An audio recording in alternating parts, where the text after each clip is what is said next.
जय श्री ओम नमः सिद्धेभ्यः। नमः श्रीवर्धमानाय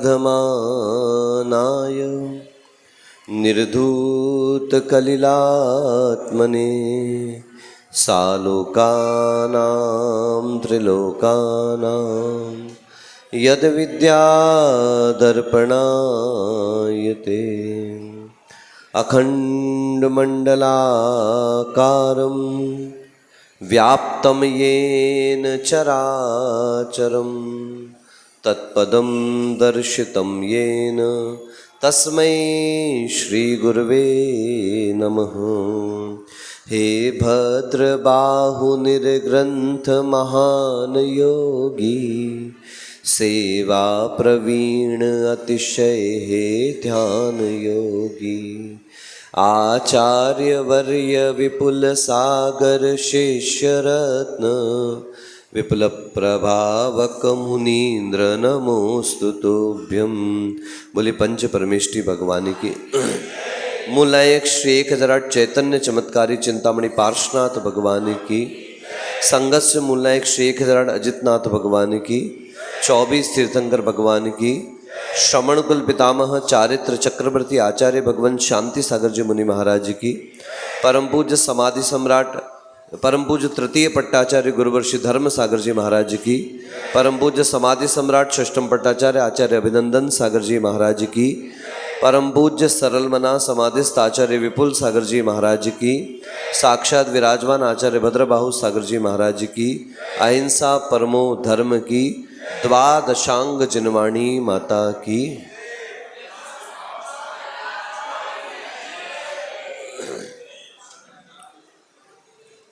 किसी भी धर्म सभा, धर्म ग्रंथ अथवा किसी भी मंगल कार्यक्रम को जब भी प्रारंभ किया जाता है तो आचार्य भगवंतों ने सभी ग्रंथों में ये प्रमुखता से वर्णन किया है कि ग्रंथ के प्रारंभ में, प्रवचन के प्रारंभ में, स्वाध्याय के प्रारंभ में अथवा किसी भी कार्यक्रम के प्रारंभ में प्रथमतः मंगलाचरण किया जाता है। और उस मंगलाचरण में आचार्य नेमिचंद्र सिद्धांत चक्रवर्ती ने द्रव्य संग्रह में लिखा है कि 3 प्रकार के देवताओं को नमस्कार किया जाता है। सबसे पहले देवता होते हैं अभीक्ष्ण देवता, एक इष्ट देवता, एक अभीष्ट देवता। इष्ट देवता का मतलब जो मेरे प्रिय देवता है, मेरे लिए आराध्य हैं। जैसे स्वाभाविक रूप से हमारे संघ में मूल नायक भगवान अजितनाथ भगवान की प्रतिमा है, यह हमारे लिए इष्ट देवता हो। अथवा कोई गोमतेश्वर बाहुबली भगवान की जय बोलता है, कोई सांगानेर के आदिनाथ भगवान की जय बोलता है, कोई कुंडलपुर के बड़े बाबा की जय बोलता है, कोई हस्तिनापुर के शांतिनाथ भगवान की जय बोलता है, आदि आदि। ये इष्ट देवता हो जाते हैं। दूसरे होते हैं अभीष्ट देवता, यानी कि वर्तमान काल में जिन्हें विशेष रूप से माना जा रहा है, जैसे वर्तमान शासन नायक जो भगवान हुआ करते हैं उनके लिए प्रयोग किया जाता है। और एक तीसरे होते हैं कि सर्वकालिक जो देवता है, जैसे आदिनाथ भगवान हमारे प्रथम तीर्थंकर है, प्रभाव संपन्न है। ऐसे विभिन्न विभिन्न प्रकार से मंगलाचरण में तीर्थंकरों को नमस्कार किया जाता है, देवताओं को नमस्कार किया जाता है। पर प्रश्न उठता है कि हमें अपना प्रवचन करना है तो हम सीधे प्रारंभ क्यों नहीं कर रहे? इतने सारे काव्यों का पाठ किया जा रहा है, कोई ओम नमः सिद्धेभ्यः बोल रहा है, कोई अन्य पढ़ रहा है, कोई किसी तीर्थंकर को नमस्कार कर रहा है। नमस्कार करने की आवश्यकता क्या थी मंगलाचरण में? तब आचार्य भगवंत कहते हैं कि मैं जैसे 3 दिनों से आपको बता रहा हूं कि जब जब हम उच्चता को नमस्कार करते हैं, यानी हम अपनी तुच्छता को स्वीकार करते हैं। और जब जब हम उच्चता को स्वीकार करते हैं, तुच्छता को स्वीकार करते हैं, यानी हम इस बात को स्वीकार भी करते हैं कि अभी हमारे लिए पाने के लिए कुछ शेष है। और जब जब हम ये स्वीकार कर लेते हैं, उसी समय अपने अहंकार को क्या कर देते हैं? दबा देते हैं। हमारे जीवन में अगर कोई सबसे खतरनाक वस्तु है तो जैनाचार्यों ने, चिंतकों ने, विचारकों ने कहा है वो अहंकार है। जिस दिन पूज्य आचार्य विपुल सागर जी महाराज ने भद्रबाहु सागर जी महाराज जी को आचार्य पद पर बैठाया, कम बोलते थे, ध्यान से सुनना, कि आचार्य विपुल सागर जी महाराज कम बोलते थे, लेकिन जितना भी बोलते थे काम का बोलते थे। क्या बोलते थे? बोलो, क्या बोलते थे? कम बोलते थे लेकिन काम का। उन्होंने जिस दिन इन्हें सिंहासन पर बैठाया उसी दिन इन्हें एक सूत्र दिया था कि बेटा मैं तुझे सिंहासन पर बैठा रहा हूं, तो कभी सिंहासन को अपने ऊपर मत बैठा लेना। क्या बात कही? कि मैं तुझे सिंहासन पर बैठा रहा हूं, मगर तू कभी सिंहासन को अपने ऊपर मत बैठा लेना। एक छोटी सी पंक्ति है, लेकिन जब इसके रहस्य की तरफ जाते हैं तो बड़ा गहरा अर्थ प्राप्त होता है कि हम लोग ऊंचाई पर नहीं बैठते, अक्सर ऊंचाइयां हमारे ऊपर बैठ जाया करती हैं। और वो ऊंचाइयां जिनके बारे में कल आपको कह दिया था कि बुलंदी देर तक भला किस शख्स के हिस्से में रहती है, बड़ी ऊंची इमारत हर घड़ी खतरे में रहती है। पहले गरीब थे, गिर जाते थे, चोट लग जाती थी। कितनी चोट लगती थी बताओ शैलेश भैया, कहाँ गए? कितनी चोट लगती थी? हल्की सी खरोंच आ जाती थी, कुछ थोड़ा बहुत लग जाता था बस, इससे ज्यादा तो कुछ नहीं होता था। लेकिन धीरे धीरे आपके पास तो पैसा बढ़ा, और पैसा बढ़ने के साथ साथ अहंकार बढ़ा। आपने बोला कोई बात नहीं, पैसा बढ़ा तो आपने पैदल की जगह बाइसिकल लेकर के आ गए। क्या लेकर के आ गए? बोलो, क्या लेके आए? साइकिल नहीं, बाइसिकल जो दो पैरों से चलती थी। आदमी बढ़िया बाइसिकल चलाता था, अच्छी बाइसिकल चलाता था, इसलिए हमेशा घुटने भी ठीक रहते थे, कमर भी ठीक रहती थी। किसी को there was no issue with L4, L5, L6, कुछ भी समस्या नहीं थी। अब तो जिसको समस्या हुई डॉक्टर के पास जाओ, एक्सरे कराओ, CT स्कैन कराओ, MRI कराओ, रिजल्ट में आता है L4 खिसक गया है, L5 सटक गई है, L6 की नस दब गई है, पता नहीं कहां क्या अटक जाता है, क्या खटक जाता है और क्या सटक जाता है। क्यों हो जाता है? कारण है, पहले बाइसिकल चलाते थे, पैर के नाखून से लेकर के मस्तक तक सारी एक्सरसाइज होती थी, हाथ से लेकर के कंधे तक सब जगह की आपका व्यायाम हो जाता था, इसलिए कंधे भी स्वस्थ रहते थे, शरीर भी मस्त रहता था, सारी चीजें बिल्कुल बढ़िया बढ़िया रहा करती थी। गिरता भी था आदमी तो थोड़ी बहुत खरोंची तो आती थी। आज तक कभी सुना कि साइकिल से गिरकर किसी की मृत्यु हो गई? हमने तो आज तक नहीं सुना भैया। साइकिल किसी से टकरा गई हो बात अलग हो है, लेकिन साइकिल से गिरकर किसी की मृत्यु नहीं हुई। फिर धीरे धीरे आदमी के पास पैसा और बढ़ा भैया, बाइसिकल की जगह उसके पास आई लूना। हमारे यहाँ घर में पहली गाड़ी आई थी, बहुत छोटे से थे, ध्यान है, लूना सुपर। कौन सी गाड़ी थी? बोलो ना। आगे की सीट ऊंची और पीछे की सीट, पक्की बात है, आदमी चलाता था, आगे बैठता था ऊंची सीट पर, महिलाएं पीछे की सीट पर नीचे बैठती थी। बड़ा परिवार में बैलेंस रहता था, बड़ा घर में बैलेंस रहता था, बड़ा संबंधों का बैलेंस रहता था, क्योंकि आदमी बैठता था ऊंचा और महिलाएं बैठती थी नीची। महिलाओं ने नारे लगाना चालू किया, हमारी मांगे पूरी करो और हमको बराबरी का अधिकार दो। आपने बराबरी का अधिकार दिया। फिर आई LML, वेस्पा, नर्मदा 150 और पता नहीं कौन कौन सी गाड़ियां है, यामाहा आई, और क्या आई, हीरो होंडा आई, स्प्लेंडर आई, पता नहीं कौन कौन सी गाड़ियां आई।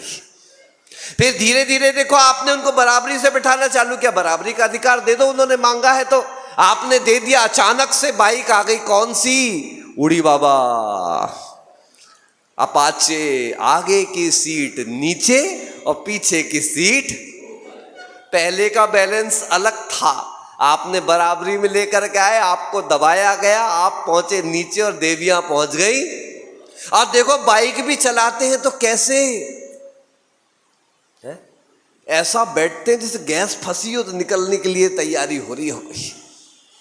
बंदो पोस्चर बिगड़ा, शरीर का सिस्टम बिगड़ा। पहले गिरते थे, खरोंच लगती थी, अब बाइक से तो देहांत होने लगा। आगे आकर के अहंकार तो बढ़ गया था, क्योंकि धन भी बढ़ गया था सामने वाले के पास। वो धन के अहंकार में कहा चलो कोई बात नहीं, डॉक्टर के पास गए, डॉक्टर ने कहा भाई बाइक में मुश्किल है। उन्होंने कहा कोई बात नहीं, कार ले आते। भैया की कार आ गई। अब कार आई तो पता चला सेठ तो पीछे रह गए, सेठ का पेट आगे निकल गया। क्या? सेठ तो पीछे रह गए, सेठ का पेट आगे निकल गया। अब सेठानी रोज टोचती थी, इसको कम करो, इसको कम करो, ये ज्यादा हो रहा है। बच्चे मजाक उड़ाने लगे, दोस्त मजाक उड़ाने लगे, कपड़े गड़बड़ होने लगे। अब पेट को कम कैसे किया जाए, क्योंकि कार में बैठे हैं, अब आराम से जा रहे हैं, आराम से आ रहे हैं, सारे काम कुर्सियों पे बैठ के हो रहे हैं। पहले मेहनत करते थे, उठाते थे, रखते थे, स्वयं स्वस्थ रहते थे। अब मेहनत खत्म और देखो रिस्क बढ़ गई। कार का एक्सीडेंट हुआ तो क्या हुआ, पहले तो कम से कम आदमी की टूट फूट होती थी, मृत्यु हुई तो भी शरीर मिलता था। अब कार के अंदर से तो चकनाचूर हो गया, आदमी बटोर के ले जाओ। पैसा और बढ़ गया, आदमी प्लेन में जाने लगा। पता चला अब तो आपको अंतिम संस्कार करने की भी कोई आवश्यकता नहीं, अब तो हड्डियां ही मिल जाए, वो भी क्या पता डीएनए टेस्ट कराओ तो पहचान में आएंगी कि इनकी हड्डियां हैं। बंधु रिस्क बढ़ी, धन बढ़ा तो अहंकार भी बढ़ गया। कार में बैठा पेट बढ़ा, पेट कम करना था, भाई साहब पहुंचे जिम में। जिम जाके जिम के ट्रेनर से कहा भैया इसका कुछ करो। बोले खड़े हो जाओ इसके ऊपर। बोले कहाँ खड़े होना है, बोले इस पे खड़े हो जाओ। बोले ये क्या है, बोले इसको कहते हैं ट्रेडमिल। क्या कहते हैं, बोलो ना, क्या करना पड़ेगा इस पे, बोले कुछ नहीं, चलना चालू करो, चलो चलो, दौड़ो तो दौड़ो। जैसी चलना चालू किया, दौड़ना चालू किया, अपना सिर ठोका, बोले लौट के बुद्धू। पहले पैदल चलता था, स्वस्थ था, मस्त था, इतनी लंबी यात्रा करके बीमार और हो गया और आखिर आ करके कहां बिठा दिया गया, वापस ट्रेडमिल के ऊपर। अरे पहले पैदल चलता था तो कहीं पहुंचता था, लेकिन अब जहां चालू करता है ना कहीं जा पाता है, ना पहुंच पाता है, ना उठ पाता है, वहीं के वहीं खड़ा था और वहीं के वहीं खड़ा रह जाता है। ये होता है अहंकार का परिणाम। अहंकार में इंसान को इंसान नहीं दिखता, अहंकार में इंसान को इंसान नहीं दिखता। घर की छत पर खड़े हो जाओ तो अपना ही घर नहीं दिखता। कभी विचार करना कि उस अहंकार के कारण हम लोगों ने कमाया सब कुछ है। हेमंत जी, कितने बाई कितने का घर है, घर कितने बाई कितने का है, 1000 स्क्वायर फीट का घर है। उस 1000 स्क्वायर फीट में वास्तविकता में रहते तो आप कुछ ही बाई कुछ में हो। याद रखना, मान लो 50 फीट में रहते हो, बाकी सारे घर में आपका अहंकार रहता है। कौन रहता है, विचार कर लेना, चिंतन करना इस बात का कि सच में मैं रहता तो एक ही कमरे में हूं, मैं बैठता तो एक ही सोफे के एक ही स्थान में हूं, लेकिन मेरा अहंकार इस सारे घर पर कब्जा किया हुआ। सत्य तो बात यह है कि मैं घर में कम रह पा रहा हूं, घर मेरे अंदर ज्यादा रह पा रहा है। इसलिए चिंतन करो। इतने बड़े आचार्य महाराज ने एक छोटी सी पंक्ति कही, कम कहा लेकिन काम का कहा, कि बेटा सिंहासन पर बैठना लेकिन सिंहासन को अपने ऊपर बैठने मत देना।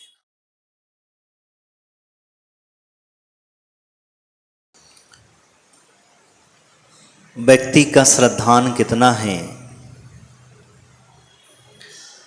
उसकी प्रवृत्तियों से पता चल जाता है।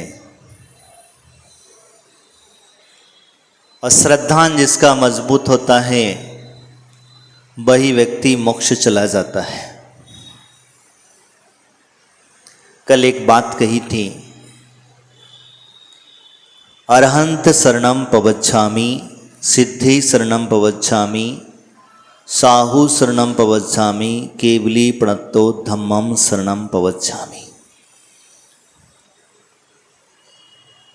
पवच्छामि का अर्थ हम लोगों ने अभी तक समझ नहीं पाए। मैं अरहंतों की शरण को प्राप्त होता हूं,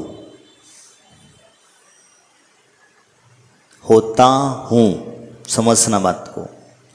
और जब मैं अरहंत की शरण को प्राप्त हो गया हूं तो फिर मुझे कहीं और जाने की आवश्यकता है क्या?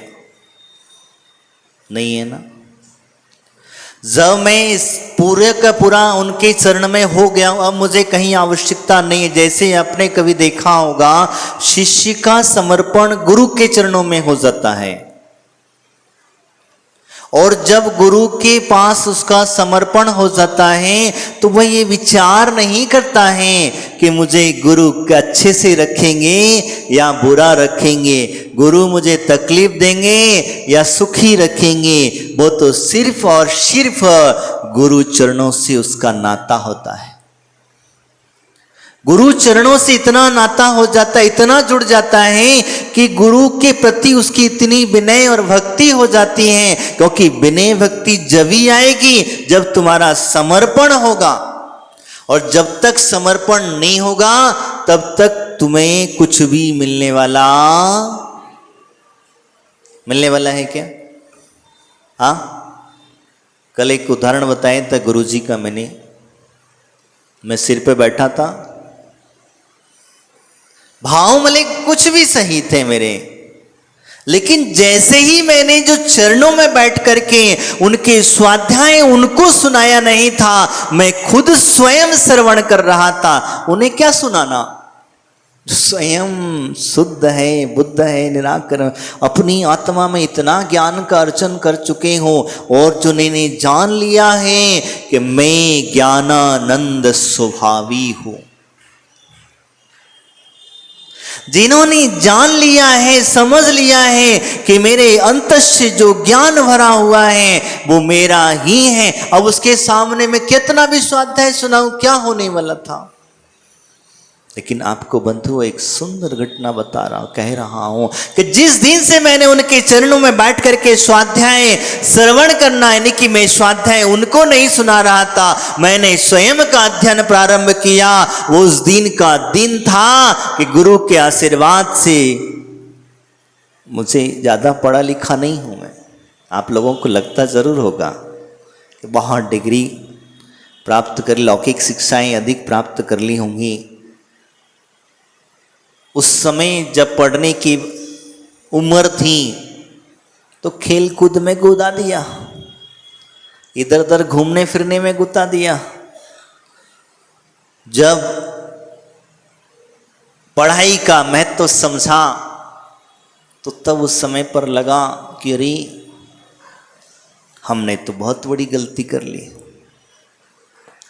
तब उस समय पर लगा कि मैंने बहुत बड़ी गलती कर, लेकिन जब गुरु शरण में पहुंचा और पहुंचने के बाद जब उन्होंने बोले कम, जैसे अभी बताया महाराज बहुत कम बोलते थे वो, और जब बोलते थे तो बिल्कुल मुख से ऐसे शब्द झरा करते थे, और बिल्कुल सटीक कम शब्दों में, जैसे सूत्र का कवि आपने देखा है, सूत्र में कम शब्द होते हैं लेकिन रहस्य बहुत बड़ा भरा हुआ होता है, और उसमें अर्थ जब हम उसका निकालते हैं तो इतना अर्थ निकल जाता है, कहाँ कहाँ कैसे कैसे, और जब भाव विभोर होते तो इसीलिए उनके शब्द भी एक सूत्रों की तरह कार्य करते थे। मैं तो आपसे कह रहा, तो जब उनके शब्द मिलते थे, जब कभी भी मिलते थे तो बड़े सुंदर और सरलता से मिलते थे, उनके मन में कोई भाव नहीं रहता था, और उसका परिणाम ये निकला, मैं आपको जो बताने जा रहा हूं। मेरे मन में भावना भाना, मेरे मन में कुछ विचार आना और उनके मुख से वो शब्द निकलना, समझ में आया क्या? मेरे मन में चाहे सुख संबंधी दुख संबंधी हो, कैसी भी बात आने देना,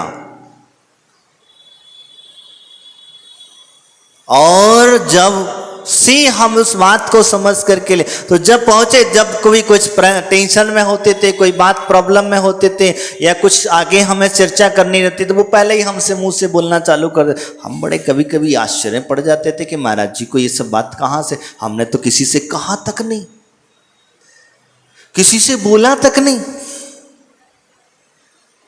जो कुछ भी मन में चल रहा है मेरे अंदर इन्हें कहां से पता चला। तो बाद में समझ में आया, एक दिन हम स्वाध्याय कर रहे थे, और स्वाध्याय करते करते उसमें जब शब्द निकला कि जो जीव गुरु के चरणों में अपने आप को पूर्णता से समर्पित कर लेता है, वही जीव अपने गुरु के समान हो जाता है। अपने गुरु के, बताओ, हम तो एक साधारण मुनि थे, उन्होंने अपने समान बनाया कि नहीं बनाया, उन्होंने अपना पद दे करके खुद अपने हाथों से अपने पद पर बिठा करके कहा, बेटा जाओ, आज से ये सारी व्यवस्था आप संभालो और हमें इस पद से मुक्त करो। उन्होंने इतनी अच्छी भाव। तो यही होता है। तो मैं आपसे जो कह रहा था, जैन धर्म के अंदर में पवज्झामी शब्द आया है और वो पवज्झामी शब्द हमसे कह रहा है कि मैं अरहंत की, सिद्ध की, साधुओं की, जैन धर्म की शरण को प्राप्त होता हूं नहीं, हो गया हूं। समझ में आ रहा है? मैं जब हो गया हूं और जब मैं हो गया हूं तो फिर अब मुझे किसी की शरण में जाने की जरूरत है क्या? सच बताओ। एक लड़की अपना घर परिवार छोड़ करके अपने पति के पास पहुंच जाती है, समर्पितता के भाव पूर्णता से कर देती है, तो उस घर में कभी झगड़ा नहीं होता। ध्यान रखना, मैं बहुत सच्ची बात बता रहा हूं आपको। एक लड़की जब विवाह होकर के अपने ससुराल में जाती है और वहां जाकर के अपने पति के प्रति समर्पित हो जाती है, अपने परिवार जो ससुर आदि के प्रति समर्पित हो जाती है, उस परिवार में कभी झगड़ा नहीं होता। और वही लड़की अगर अपने मायके को याद रखती है, समझ में आ रहा है ना, वो लड़की अपने मायके को छोड़ नहीं पाती है, उस ससुराल में झगड़ा हमेशा क्यों बनाए? क्यों बनाए? क्योंकि उसने अभी इधर अभी तक समर्पित नहीं किया। इसीलिए पूर्वों के हमारी माताएं, अभी आप शिक्षा देती कि नहीं देती ये मुझे पता नहीं है, पूर्व की माताएं, हमारी दादियाँ एक शिक्षा देकर के जब लड़की को विदा करते थे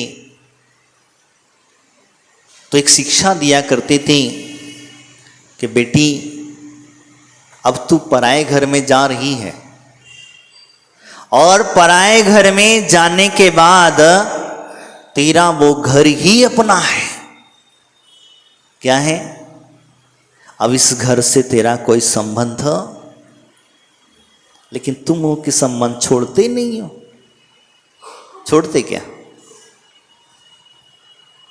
तनक मायके में भाई बीमार, भाभी बीमार, परी मम्मी बीमार, सब पापा बीमार या और भी कोई तकलीफ, कुछ फट से उठाए पत कहते हम जा रहे हैं मायके। बुरा मत मानना, सत्य घटनाएं हैं। हम उठे छुटे चले वहां पर, वहां की चिंता हमें लगी हुई है। कहां की? मायके की चिंता तुम्हें लगी हुई है, लेकिन ससुराल में ससुर बीमार है, सास बीमार है, घर में बहुत सारी टेंशनें चल रही हैं और बच्चों तक को भी कोई चिंता हमारी पड़ रही है। उनको भी छोड़ करके पहले, सबसे पहले फर्स्ट किसको, किसकी सुनते? तो हम इस बात को विशेष करके ध्यान में रखना। अपने बच्चों को जब आप विदा करते हैं, लड़कियों को जब विदा करते हैं, ससुराल में जाते हैं, तो उन्हें शिक्षा दे करके अवश्य भेजना। पूर्व बुजुर्गों की जो शिक्षा है वो शिक्षा कभी गलत नहीं हो सकती।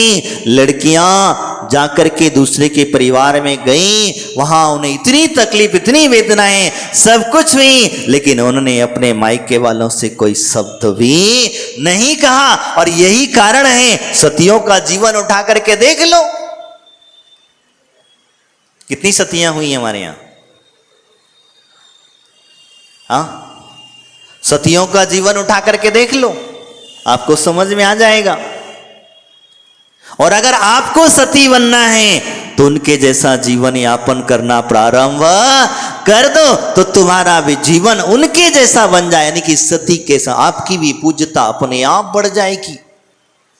आज नारी को देख करके लोगों के मन की दृष्टियां खराब हो जाती हैं, मन में विचार खराब हो जाते हैं, लोगों के भाव खराब हो जाते हैं। तो इसके पीछे किसी और की गलती नहीं है, ये गलती आपकी है। और आपने जो गलती की है उसे सुधार लोगे, अपने जीवन का कल्याण। मैं आपसे कह रहा था अरहंत शरणम पवच्छामि, मैं अरहंत के शरण हो गया हूँ।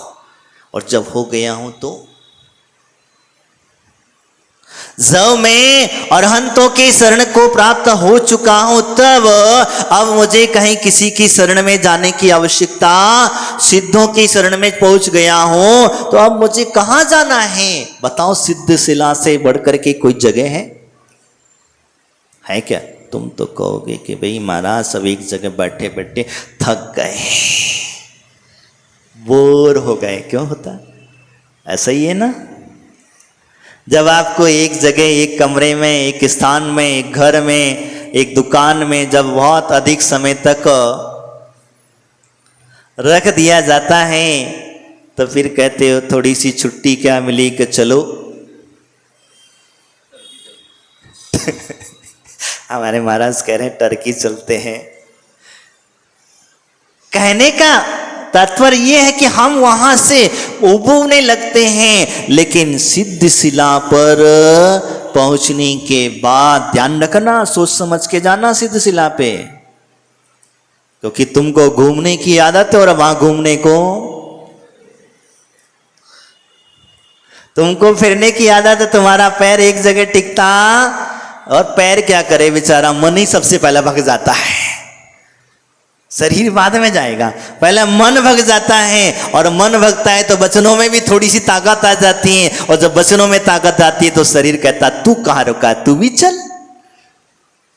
तो ध्यान रखना, जब मैं सिद्धों की शरण को प्राप्त हो चुका हूं, तो वहां सिद्ध शिला पे आपको घूमने फिरने के लिए नहीं मिलेगा। और जब घूमने फिरने के लिए नहीं मिलेगा तो वहां तो और एक चीज और मैं बता, एक सिद्ध के अंदर में अनंता अनंत अनंता अनंत सिद्ध बैठे हुए हैं। अब तुम सोचो, विचार करो, थोड़ा सा चिंतन करो। जिन जिन जीवों को सिद्ध शिला पर जाना है, जिन जिन आत्माओं को सिद्ध बनना है, उसे सिद्धों की शरण में जाकर के रहना है, तो पहले अपने परिवार में, क्या कह रहा हूं, अपने परिवार में सामूहिक रूप से रहना सीख लो, तो तुम सिद्ध शिला में सामूहिक रूप से एक के अंदर में, एक अनंत सिद्धों के अंदर में रह लोगे। और जहां तुमने भटकने की कोशिश करी, अलग अलग रहने की कोशिश करी, तो फिर ध्यान रखना, सिद्ध शिला तुम कभी न जा पाओगे,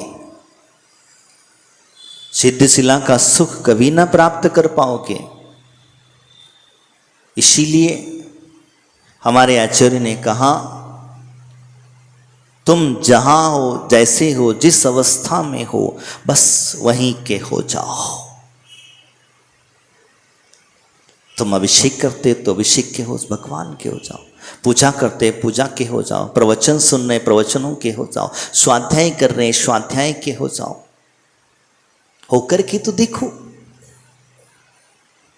अभी तुम्हें उसका रस ही नहीं मिला।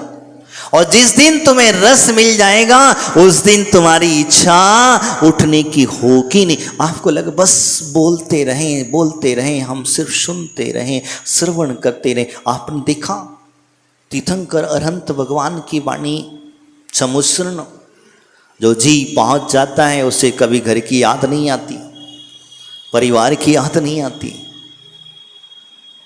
और जब भगवान की वाणी खिरती है, अरहंतों की वाणी खिरती है, समुश्रण में पहुंच करके जब भगवान की दिव्य देशना को श्रवण करता है, तो सम्यक दृष्टि जीव जो है सब भगवान की वाणी को ऐसे पीता है कि अपने आत्मा पर लगी हुई जो काली माँ है, जो कर्म रज है, उसे भी धुन हटाने का प्रसाद करना प्रारंभ कर देता है। क्यों कर रहा है? क्योंकि उसे पता है, उसने अरहंत के मुख से सुन लिया और जान लिया है कि अगर तुम ध्यान रखना, पारस मणि के पास पहुंचने के बाद भी लोहा बने रहे तो फिर तुम्हारा जाना और न जाना। तुम्हें पारस मणि के पास में जाने के बाद भी अगर लोहा के लोहे बने रहे तो तुम्हारा जाना और न जाना बेकार है। सिर्फ मुख में राम, बगल में छुरी वाला काम है। मुख से तो बहुत सुंदर स्तुति कर रहे थे, ऐसा लग रहा था कि बस भगवान इनके ऊपर बरसे आशीर्वाद रूपी। लेकिन जैसे ही बाहर निकले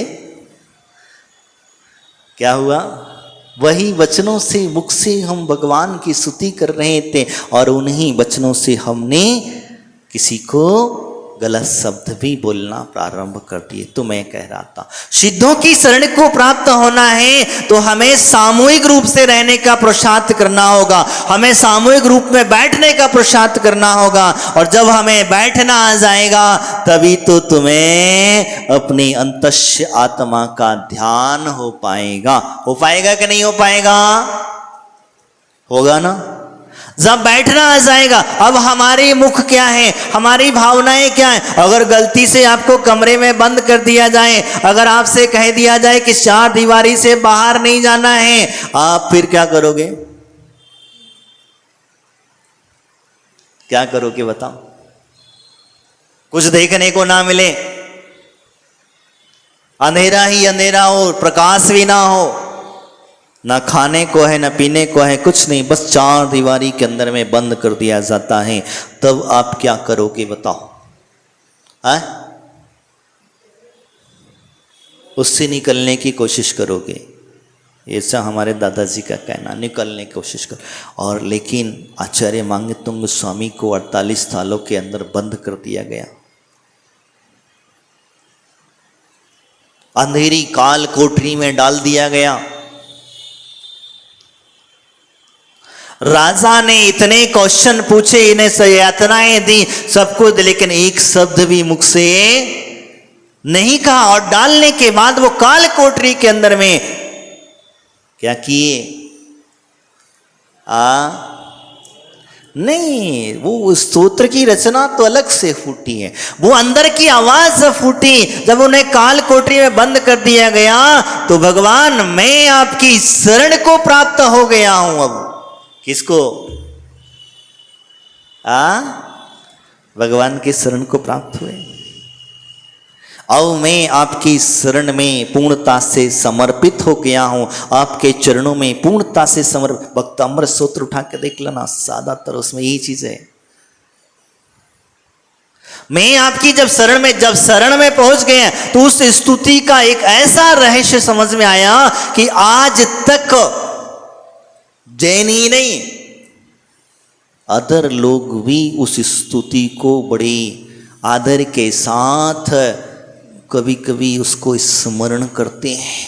वो लोग कहते हैं, कई जैसे संपर्क में हमारे आए और उन लोगों ने जब कहा कि महाराज जी एक काव्य जो लिखा आचार्य मांगतुंग स्वामी ने, वो काव्य की तुलना कभी नहीं कर सकते हैं। बहुत सारे लोगों ने काव्य लिखे,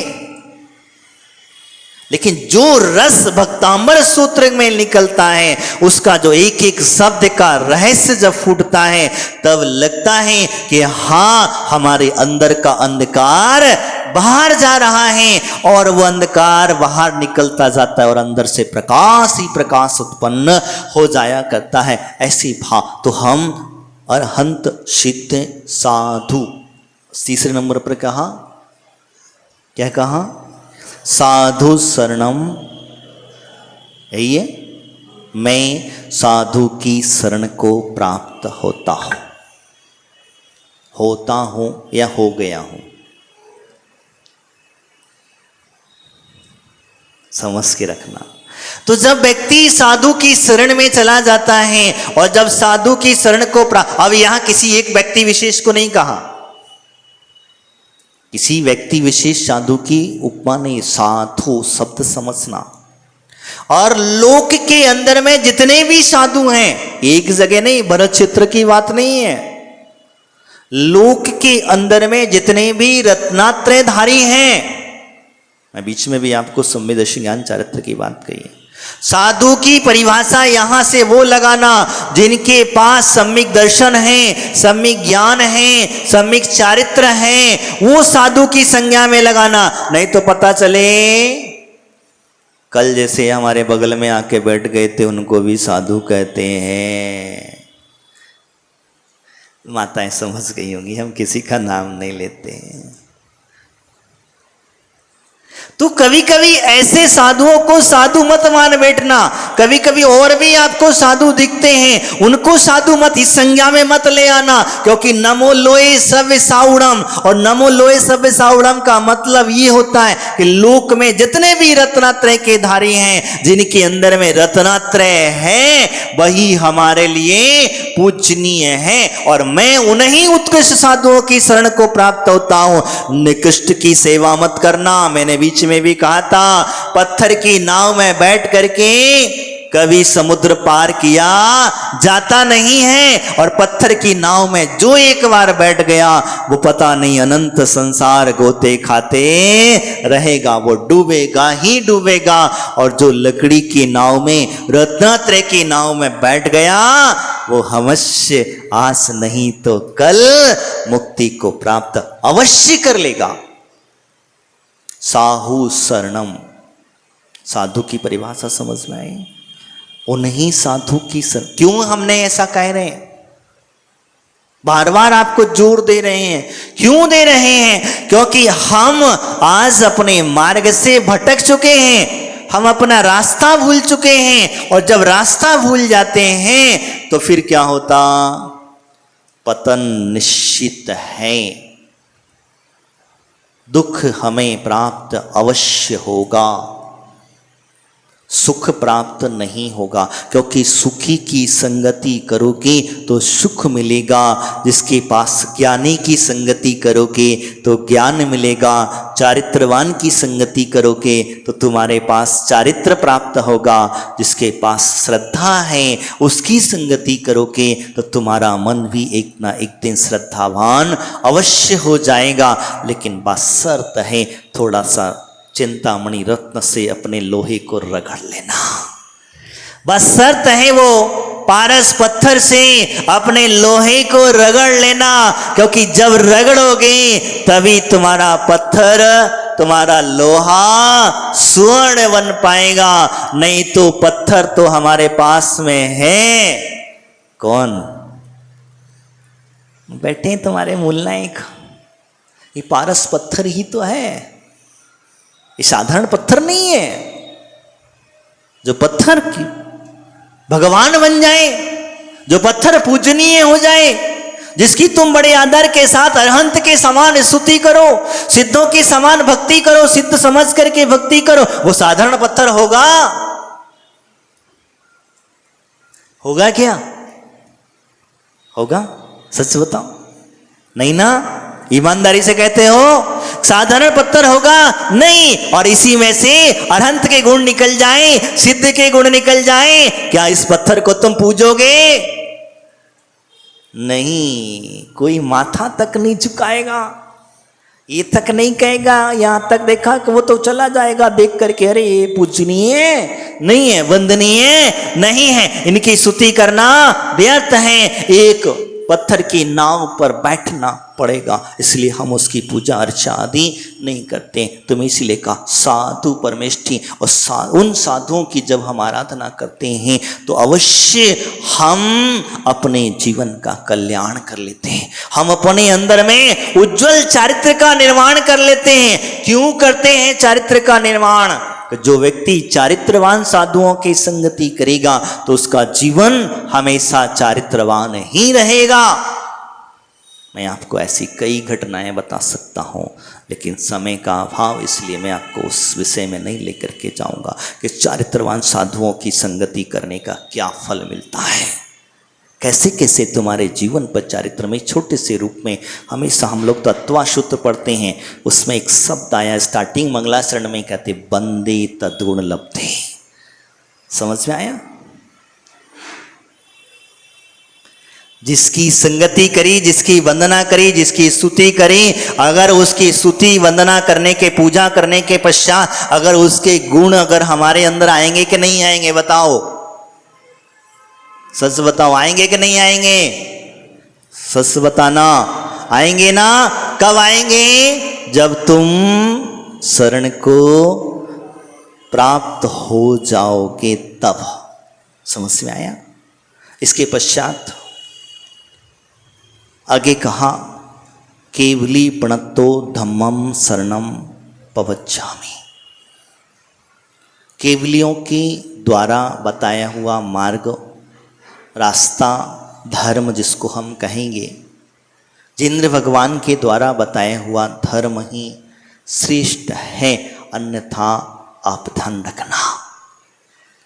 जिसकी शरण में तुम प्राप्त पहुंच जाओगे और जिसकी शरण में जो व्यक्ति चला जाता है उसे कहीं किसी के भय की आवश्यकता नहीं होती, क्योंकि उसकी रक्षा और भी कोई दूसरा किया करता है। कहने का तात्पर्य ध्यान रखना। इस विषय पे थोड़ा सा विस्तार से मैं और आगे चर्चा करूँगा। आगे एक शब्द और कहने जा रहा हूँ। धर्म की साथ साथ में हमारे यहाँ क्या शब्द आया? केवली प्रणतो धम्मम शरणम पवच्छामि, यानी समझ में आया? पवच्छामि। और बौद्ध संप्रदाय के अंदर में शब्द आया गच्छामि। क्या शब्द आया? गच्छामि का मतलब मैं सिर्फ अभी चला पहुंचा नहीं हूं, चलने का पुरुषार्थ कर रहा हूं। गच्छामि समझना, मैं चला नहीं हूं, अभी सिर्फ चल रहा का पुरुषार्थ, यानी कि वहां पहुंचा नहीं हूं स्थान पर, यानी कि वो भी रास्ते में ही चल रहा है। तो इसी प्रकार से कभी कभी देखा जाता है ईश्वरवादी जो होते हैं, जैसे ईश्वर को प्राप्त करने की बात करते हैं, ईश्वरवादी कहता है कि देखो मैं ईश्वर की शरण को प्राप्त नहीं अभी हुआ नहीं है। ईश्वरता को और ईश्वर मुझे बचा लेगा, ईश्वर पर विश्वास है उसे। गच्छामि, गच्छ कर रहा, मैं चल रहा हूँ ईश्वर के मार्ग पर, ईश्वर ने जैसा कहा था मैं वैसा कर रहा हूँ। कभी कभी ऐसा हो सकता। तो कहने का तात्पर्य मेरा, क्योंकि हम देव शास्त्र गुरु की शरण को प्राप्त हुए हैं, हम जिन धर्म की शरण को प्राप्त हुए हैं, और जब प्राप्त हो चुके हो तो फिर उसके बाद में आप विकल्प मत पालना, क्योंकि जो जिसकी शरण में चला जाता है उसे वो अवश्य मिल जाता है। बस शर्त है पूर्णता से अपने आप को समर्पित कर देना। और अगर जिस दिन तुमने अपने आप को समर्पित कर दिया उस दिन समझ लेना आपका जीवन अवश्य उज्ज्वलता को प्राप्त हो जाएगा। इन्हीं भावनाओं के साथ बोले महावीर भगवान की, आचार्य गुरुदेव फूल सागर जी महाराज की, आचार्य श्री भद्रभाव सागर जी महाराज की जय।